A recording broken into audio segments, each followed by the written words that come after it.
Howdy folks, welcome back to World of Tanks with the mighty jingles. Made you put up with nearly 40 minutes of World of Warcraft yesterday, so to make up for it, here's nearly 40 minutes of World of Tanks. This is Jaegertron, driving the T-29, American Tier 7 heavy tank, and a fantastic machine. And he's on the new Stalingrad map, and this is the first time I think I've shown a replay on this map. I haven't played it much myself. The first game that I saw on this map was a Tier 9 game. I was in a Tier 9 Centurion Mark 7, along with Quickie Baby, also in a Centurion, and we got our arses handed to us by an Object 704 driver, so yeah, that wasn't very good. Since then, I've only seen this map come up in the rotation once, so I am definitely not an expert on where to go and what to do, whichever tank you're driving, and you end up on Stalingrad. However, having said that, I do like the look of the terrain over on the eastern side of the map, over in that direction where most of Jaegertron's team have ended up, down by the riverbank. And when Jaegertron gets over there, you'll see exactly why I mean that. Particularly if you're in the kind of tank, like the T-29, that loves to go hull down. I do like the T-29. In fact, I don't think there are many people out there who have a T-29 and don't like it. It is an incredibly good tank. I only spotted the Cromwell, and judging by the way the Cromwell lurched to a halt and started scrambling to get in around the corner of a building, looks like the Cromwell spotted him as well. Or possibly he's manoeuvring to get out of the way of the Chaffee. Either way, he just took a big old hit.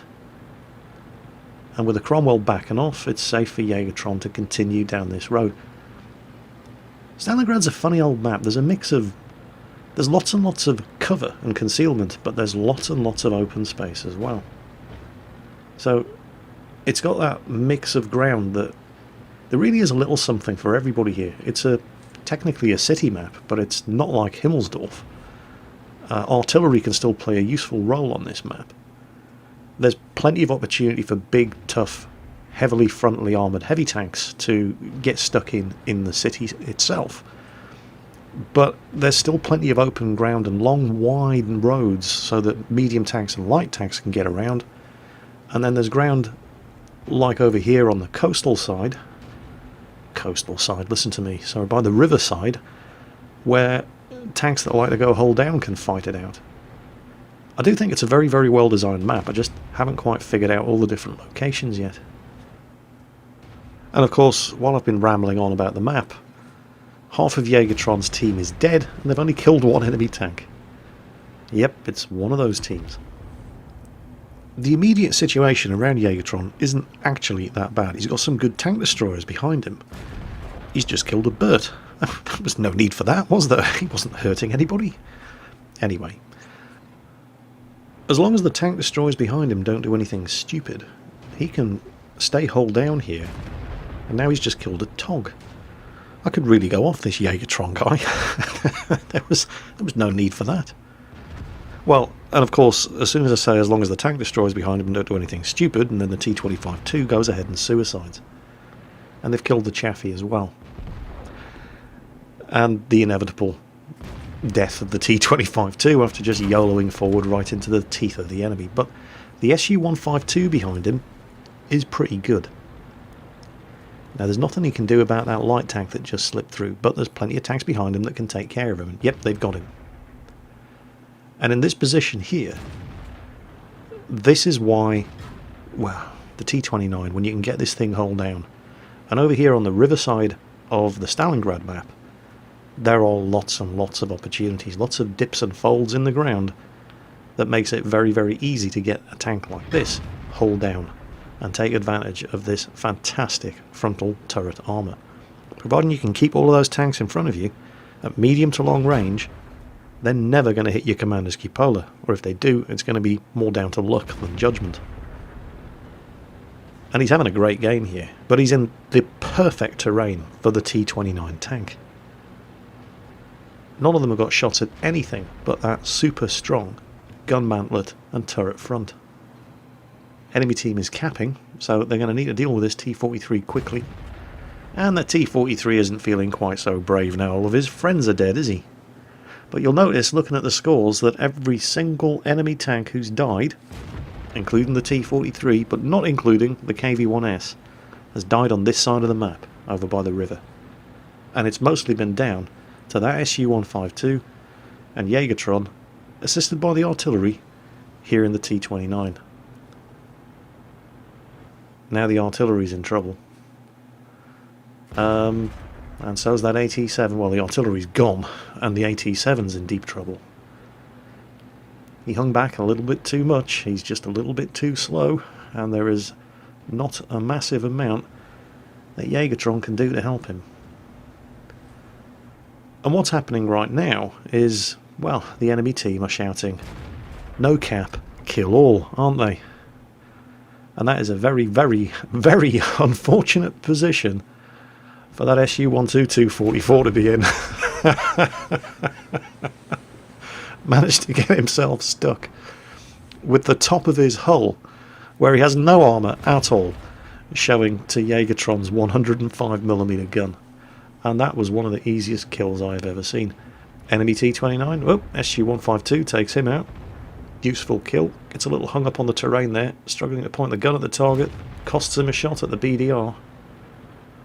And it's not looking quite so desperate anymore, is it? At least 3 of the 5 enemy tanks still in play are right in front of them. The BDR, the T-29 and the IS. Who's going to be the first one to stick their nose out? There's the BDR. Doesn't have a shot at him, but they don't have a shot at him either. There's the T-29. T-29's got a lot of health, but seriously? And the Su-152 hits him as well. Drives around a corner, sideways on. Has clearly never heard of angling his armour. Watch this IS. Well, he tried to outflank. Unfortunately, he's just been pummeled in the side by the Su-152. All he can shoot at is Jägertron's turret front. And I think he's just realised that, actually, no, this wasn't such a good idea after all, but get a load of this. He backs up. Jägertron hits him again. He backs up, fires on the move. He's never going to hit anything doing that. He's out of the way of the Su-152, but he manages to park his tank up at such an angle on that rubble that he makes his armour completely useless. And that's another kill for Jägertron. Unfortunately, despite some fantastic support work from the Su-152, he's now completely alone. He's the last tank left alive on his team. It's 1 against 4. And there's the Chaffee, that cheeky little bugger. Very brave move from the Chaffee. He's a one-shot kill. His turret top takes a hit from the BDR. And he's getting a little flustered here. Who's he going to shoot at? Well, oh, he missed. That would have been... He's missed the Chaffee. The BDR can't really see anything of his tank other than the very top of his turret here. So he's focusing down the Chaffee. No idea where the enemy T-29's gone. We haven't seen him in about 2 minutes. He's just been killing tanks left, right and centre. And there goes the Chaffee, which frees up his flank and allows him to concentrate on the BDR. With no sign of the T-29. Where the hell is it? It does not have a lot of health left. And I think we can assume that the T-29 driver is not the sharpest tool in the box if he goes driving around a corner sideways in front of an Su-152 and a T-29. But there he is. Well, it took him an awful long time to travel about 50 metres without doing anything useful in the meantime. And, oh, the T-29 does have a very, very good gun, but it is not the most accurate. Of course, Jägertron is hull down, and the other T-29 isn't. And with his great gun depression, Jägertron can make use of that hull down position. Or, you know, you can go after him. Oh, where's the BDR gone, do you think? That could be the T-37 capping. It could be the BDR. Only one real way to find out.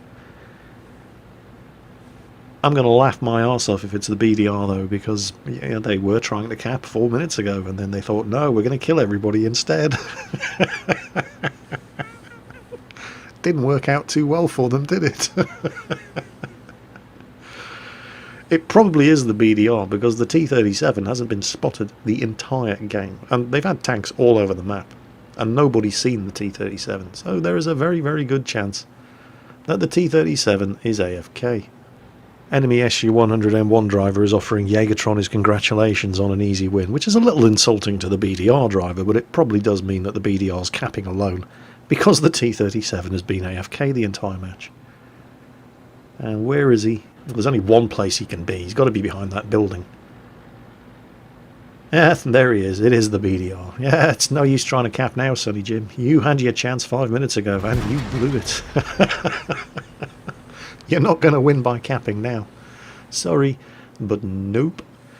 Oh, and that is not a very good shot. That is never going to penetrate, not even against a BDR. You'll notice that on the the BDR's come out to fight. He's thought, screw it. If I'm going to lose, I may as well get some damage done.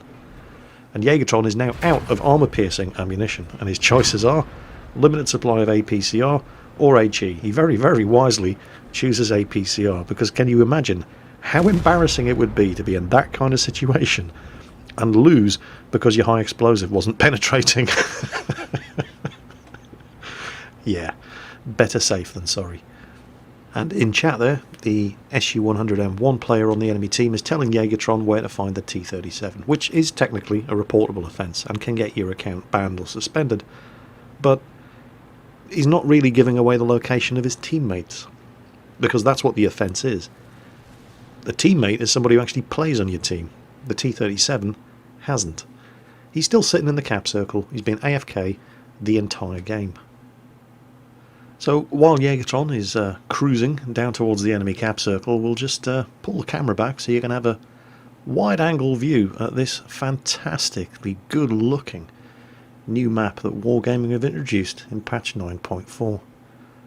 Look at that. It is astonishingly pretty. Don't often really get the chance, and it looks like Jägertron was busy admiring the view as well, piled right into the wreckage of that Cromwell. But you don't often get the chance to just stop and admire the view when you're playing World of Tanks, and it really is an incredibly pretty and good looking game. However, the drama is not over yet. Look at how much ammunition Jägertron has left. He only has 2 rounds of high explosive ammunition left. And you can certainly kill a light tank like the T-37 with 2 rounds of high explosive, providing your first shot doesn't go into his tracks and explode almost harmlessly, doing minimal splash damage to the hull of the tank on the other side. So now he's only got 1 shot left. He's going to have to start doing some ramming damage in order to win this game. And the tragedy is, if that arsehole in the T-37 had actually been playing the game, he would have won. This would have been a loss for Jägertron. The T-37 absolutely excels at circling in open ground like this, circling and killing heavy tanks like the T-29, especially if the T-29 only has 1 shot remaining and then has to ram you to death in order to try to kill you. Even the world's worst T-37 driver couldn't possibly have lost in this kind of situation. Of course, even the world's worst T-37 driver has to actually be present at the controls of his tank in order to not lose in this kind of situation. The enemy team must have been raging so hard in chat, and who can blame them? They were robbed of a win by this arsehat not in the T-37.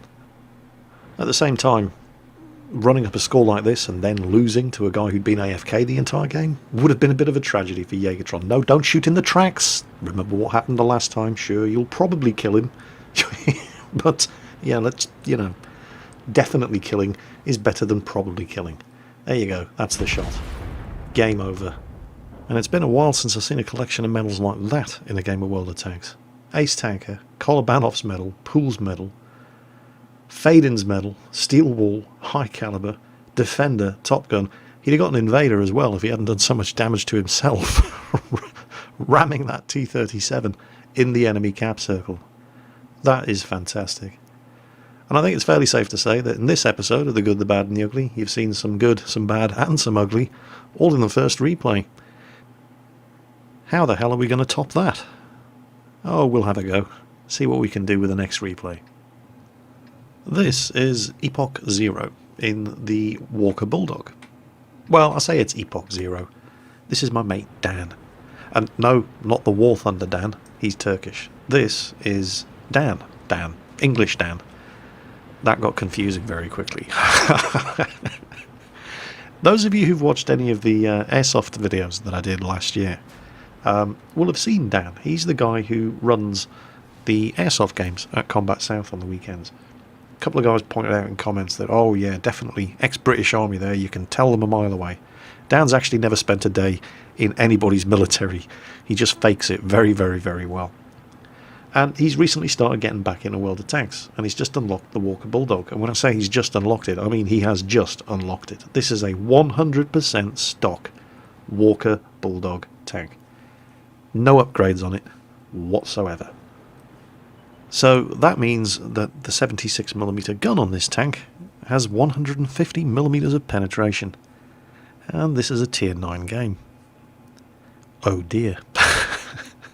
He does have a good crew on it though. He's transferred the crew from other American tanks. He does have a sixth sense, and I'm amazed that he did not get spotted.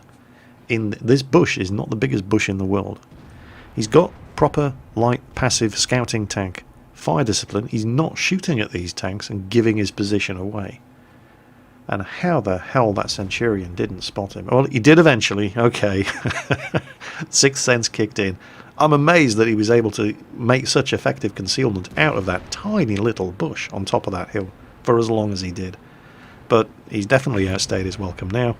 He's a tier 7 stock Walker Bulldog light tank in a tier 9 match. It's not his job to lead the charge. He's done his job. He spotted the enemy tanks coming in. It ain't his fault. His team isn't able to take advantage of the spotting work that he did. So it's time to start harassing, looking for opportunities to get around the flanks of these enemy tanks. However, take a look at the map. 2/3 of his team are on this side of the map. 2/3 of the enemy team are on the other side of the map. So the enemy team are going to win the forest, and Dan's team is going to win the flag area, right?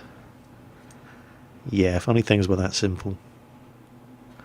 I'm actually half right in my prediction. The enemy team do win the forest quite easily because they outnumber Dan's team 2-1 over there. But Dan's team over on this side of the map, despite outnumbering the enemy tanks 2-1 over here by the cap circle, are not going to do nearly as well.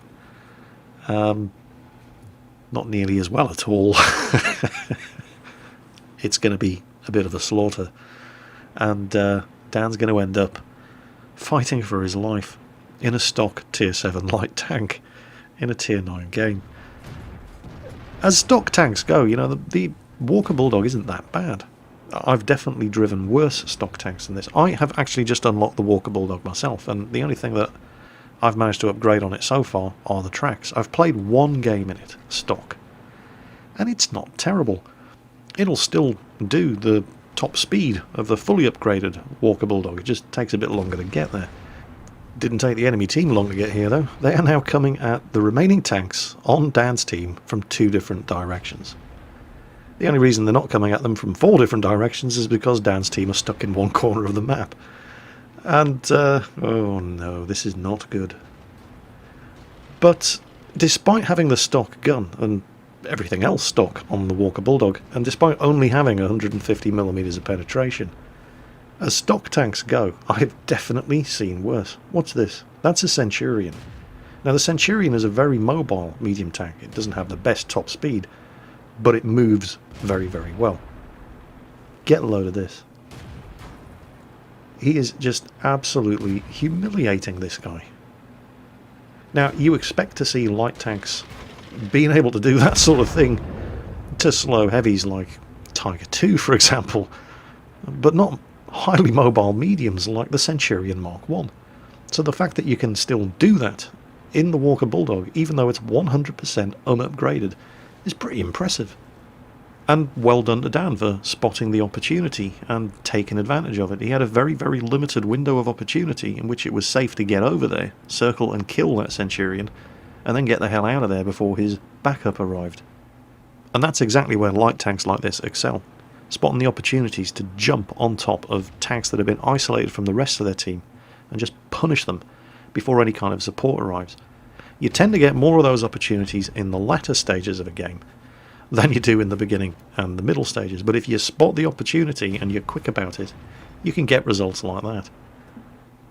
Unfortunately for Dan, no such opportunities really exist at the moment. The enemy tanks are all in positions where they can mutually support each other, which means charging out alone in a light tank against enemy tanks that are on still most of their health. It takes time when you're firing a 76mm gun to kill off a tank like a Lerva or a Jagdtiger when you're doing this amount of damage per shot. And he's burning through his APCR ammunition here at a frightening rate. It doesn't do a lot of damage, and it's not actually terribly accurate, but it has a ferocious rate of fire. This is costing him an absolute fortune, but he doesn't really have any other options. There are 3 tanks that he knows of up there. None of them are sitting there isolated, just big inviting targets for a light tank to outflank and start harassing.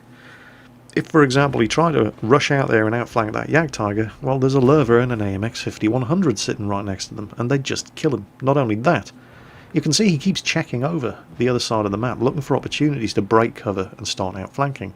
But there's an IS-8 out there somewhere, and he doesn't know where he is. The chances are, if he breaks cover now, he's going to get spotted, and he's going to die. And while he is sitting here, he is at the very least getting some great side shots. Or he was until the Jagdtiger realised and turned around. He was getting some great side shots at some very, very nasty enemy tanks. And that's when the IS-8 suddenly appears. So now he knows where the IS-8 is. Now he can actually start planning what he's going to do next. And there's only 2 of them left. So his options are kind of limited. He can't hang around up here. That guy up front is a one-shot kill, and there's an AMX 5100, a Lerva, a Jagdtiger, and an IS-8 closing in on him. And he's been spotted. This is the risk that you take as soon as you break cover, but he still gets some shots in on the Jagdtiger, and he's done a lot of damage to that Jagdtiger and the Lerva just from sitting in cover and doing what he could. But now he's got to get out of here. He's the last tank left alive, and his team, the enemy team, are capping, and they've seen him. They know where he's going, and there are tanks on the enemy team that, while they can't match his top speed, there's only a limited amount of space for him to run and hide in, and they can close him down and catch him and just shepherd him into one corner of the map. They've spotted him again. This thing's quick. Oh, they've blown his tracks off. Repair kit down. Get the hell out of there. And they're coming after him. He's he's returning fire. Oh, bless him. 76mm gun at that. Well, you know, it just makes you feel better to be firing back. And he's taking a hit. He starts weaving. And it's that 5100. He's taking another hit. One more. Whoa, it just missed. Is the 5100? No, he's just missed him again. And now he's safe for the moment. And he's going for the artillery. That was a bit tense. But look at this thing go. As stock tanks go, I have to say the M41 Walker Bulldog is pretty impressive. It's no wonder people say this thing's overpowered. I can't wait to get mine fully upgraded. It is just such a fun tank to drive. And they're definitely not... In fact, that's it. They've all moved out of the cap circle. They are now all coming after him. No cap, kill all. Well, now they know where he is. He's found the artillery. Is he going to be able to nail this guy before they get him? It shouldn't be too difficult. Of course, now they know exactly where he is, and he's run out of places to hide because they're going to be coming in, pinning him into this corner. And in fact, Dan has decided, screw that. Honour has been satisfied. And he's just going to charge them. There it is. Time to suicide. And there they are. They've chased them all the way through the forest. And he's so very nearly... Watch this. IS-8 misses him. In the time it takes the IS-8 to reload, watch this AMX 5100. Oh, he's nearly got him. He's nearly got him. Come on. One more shot. One more shot. No. It's not going to happen. IS-8 doesn't miss him with his second shot. But have a look at the scores of this game. Remember, stock tier 7 light tank in a tier 9 game. Yep, that's almost 1,000 experience on a defeat, and there's no heroic resistance award there. He didn't get any battle hero medals. That's just experience on a defeat. He didn't quite come top on damage done. That award, well, on his team anyway, goes to the IS-8 driver, but, you know, he's in an IS-8 in a tier 9 game. You'd expect him to do well. Dan, on the other hand, is in a stock tier 7 light tank in a tier 9 game, comes second on damage done and experience earned, and definitely had the most entertaining match. Despite what his little friend in the T-29 on his team had to say during the course of the match. Let's just take a look at how the T-29 did. This guy drove 180 metres, didn't fire a single shot, died, and then had nothing better to do but give Dan shit in chat all the way through the course of that game. Ah, World of Tanks. You so silly. Anyway, moving along swiftly, final replay in today's video. I do like to end on a high note. I used to put the ugly one at the end of these good, bad, and ugly video clips. You know, the good one would be at the start, the second one would just be an utter disaster, and the third one would usually be a real heartbreaker of a loss, but it was just getting too depressing. People were coming to the end of the video and they were like, oh, I was going to go out for a meal tonight, but now I just don't want to. So we're going to have the good one at the end. And this is a good one. And I do like to see light tank drivers doing well. Particularly when it's a light tank that, well, this is Jianzhou, who I'm probably mispronouncing, but if I am, I apologise. And he is in the WZ-132. It's the Chinese Tier 8 light tank. And with the introduction of the other new light tanks in patch 9.3, a lot of people, myself included, were left wondering, well, what's the point of tanks like the WZ-132 anymore? You know, there's absolutely nothing special about this tank anymore, given the introduction of tanks like the T-49, the T-54 lightweight, and the RU-251 Sperrpanzer. And yet, just because this tank isn't the same as those, doesn't mean it's a bad tank. You know, it doesn't suddenly become a bad tank just because other tanks have been introduced. It always has been a good Tier 8 light tank. It's still a good Tier 8 light tank. And just look at what it can do in the hands of somebody who really knows what he's doing. Look at the position he's in here.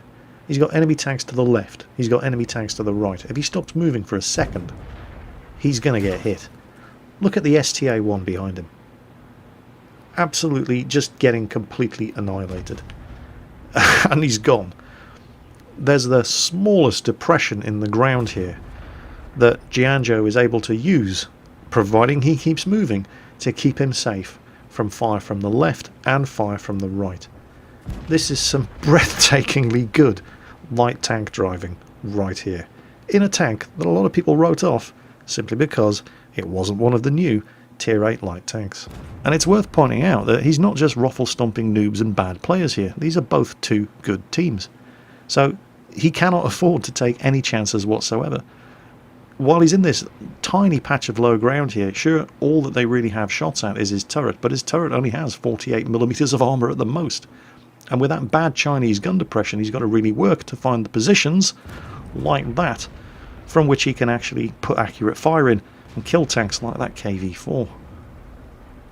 And speaking of the new Tier 8 light tanks, there's the German, the RU-251 Sperrpanzer, who's in a similar position to Jianzhou, but with one crucial difference.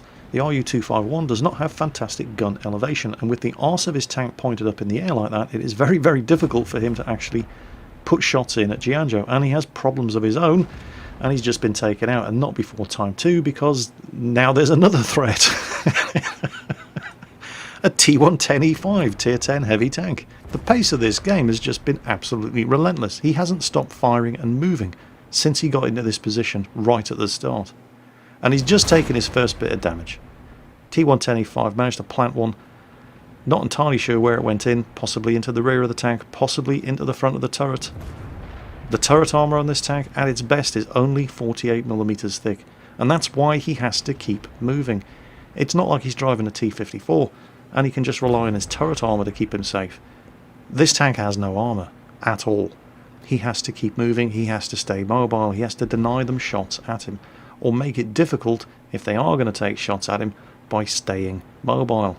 And he's doing a great job of it. And the amount of shots that have been fired at him in this game, and he's continuing to put fire in on that T110E5, who doesn't know which way to turn his gun. He points the gun one way, he's going to get shot in the flank by Gianjo. He turns the gun to face Gianjo, well, he's now getting shot at from 3 sides, and that was inevitable. Right, nice job, now you can take a break. Except, no you can't, because now there's a T-54 shooting at him from the other side. This has just been relentless. And watch this. I'm at a loss for words. The way he takes advantage of this tiny scrap of cover, and just watch what he does to this T-54. Pops in, he pops out, he takes the shots when he can. Never giving that guy an opportunity to aim. And that's the trick. When you're driving a tank like this that has such bad armour, giving the enemy an opportunity to stop and aim at you is fatal. And so he doesn't do it. Backwards, forwards, in, out, dodging, ducking, weaving. I'd hate to be the engineer responsible for maintaining the transmission of this tank when he gets it back to the depot after the battle. Well, that T-54's had enough. He's done absolutely nothing, and he's lost so much health just shooting fruitlessly at this tiny little terror of a Tier 8 light tank as he zips backwards and forwards, in and out of cover, making so much out of that tiny scrap of cover that was available to him. Breathtaking display of light tank driving from Gianjo here in the WZ-120.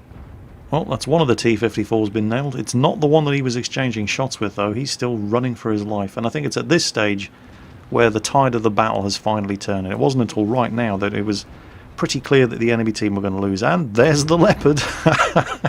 Gianjo, the first person in the match to put a shot into the Leopard. More importantly, the last person in the match to put a shot into the Leopard. Well-deserved kill. Going over the hill for the ISU-152. Spots a Ferdinand. Takes a shot at the Ferdinand. Ferdinand's gone. Can concentrate on the ISU now, who's being circled by a T-54. Helps out the T-54, puts a shot into his tracks, immobilises him, and does some damage. T-54 gets the reload in first and claims the kill. And now there's only 2 of them left. Artillery and the T-54, who we last saw running away like brave Sir Robin. There's the artillery. He's probably not going to get the kill, but he is going to get some damage done. And now there's just the T-54 left. And that was one hell of a game. No idea where the T-54 has gone. He was last seen heading up into the northeastern corner of the map where the artillery was, but there's tanks closing in from all different sides. And there he is. Oh, you sneaky little Russian. How the hell? Oh, he's taking a shot, and he's missed. Not today, T-54. Not this WZ-120. No, sir. Up at the hill, behind the farmhouse, his one chance now is to run south. There's tanks closing in from 2 different directions. He's probably not going to make it, but it would be fantastic if Gianjo could get the kill. That would really just be the icing on the cake. He's done the lion's share of damage to that guy. Oh, come on. Come on. Come on, you can do it. You can do it. Yes, he's done it. That was absolutely fantastic. Yeah, Tier 8 light tank, Tier 10 game, fighting against good players, 4,000 damage done, no problem. Gianjo, ladies and gentlemen, in the WZ-120, Tier 8 Chinese light tank. I did promise you we were going to end on a high, and I hope we delivered. As always, take care on that battlefield, and I'll catch you next time.